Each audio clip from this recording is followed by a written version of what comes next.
तुमने लक्ष्मण से कहा था कि तुम्हारे यहां कोई नीति, कोई धर्म नहीं होता। हमारे यहां युद्ध का भी धर्म होता है।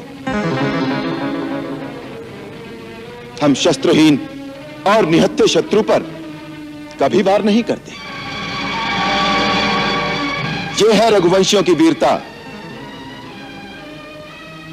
लंका नरेश, तुम इस समय शस्त्रहीन, सुरक्षाहीन और अपमानित अवस्था में केवल शत्रु की दया के कारण जीवित हो। इसी का नाम है दुर्दशा। कोई किसी की मृत्यु का कारण नहीं होता। काल स्वयं मृत्यु का कारण बना लेता है। कौन सी डाली ऐसी है जिस पर फूल खिला, फला और डाल से नहीं गिरा? कौन सी जीवन ज्योति ऐसी है जो प्रज्वलित हुई और बुझी नहीं? मैं, तुम, पृथ्वी पर जन्मा प्रत्येक जीव, सब एक दिन काल के गाल में चले जाएंगे। ये विधि का विधान है कि धरातल पर स्थित चल अचल सबका अंत एक न एक दिन अवश्य है। भक्त और ज्ञानी में यही अंतर होता है। भक्त अनपढ़ हो, मूर्ख हो, परंतु हृदय का सच्चा और मन का सरल होता है। परंतु ज्ञानी तुम जैसा दुष्ट भी हो सकता है। जिसके हृदय में अधर्म और कपट होता है, उसकी अवस्था तुम्हारे जैसी होती है। जिसे स्वर्ण लंका के राज सिंहासन पर बैठकर भी जीवन की अपूर्णता का कांटा चुभ रहा है।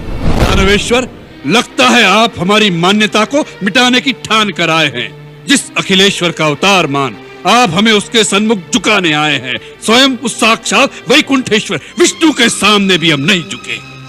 उसके सुदर्शन चक्र का प्रहार हमें तिल भर भी झुका नहीं सका, तो उसका अवतार हमारे लिए किस गिनती में है?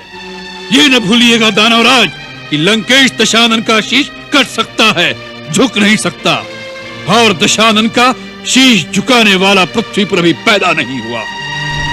बहुत हो चुका ये प्रलाप। मतिमंद, तूने रावण की शक्तियों को नहीं पहचाना। हमारा हाथ खड़क की ओर जाता है तो आकाश में लोकपाल भय से कांपने लगते हैं। जिन भुजाओं ने स्वयं कैलाश को उठा लिया था, उन भुजाओं के फड़कने मात्र से देवता, गांधर्व और नक्षत्र भी भय से सांस रोक लेते हैं। हम वही जग प्रसिद्ध प्रतापी रावण हैं, जिसके चलने से पृथ्वी इस प्रकार डोलती है जैसे नाव में कोई हाथी सवार हो। उस रावण के सामने तू उस मनुष्य राम की बात करता है। शठ, वानरों की सहायता से उसने समुद्र पर सेतु बांध लिया, यही उसकी प्रभुता है। समुद्र को तो पक्षी भी लांग लेते हैं, उससे वे सभी शूरवीर नहीं हो जाते।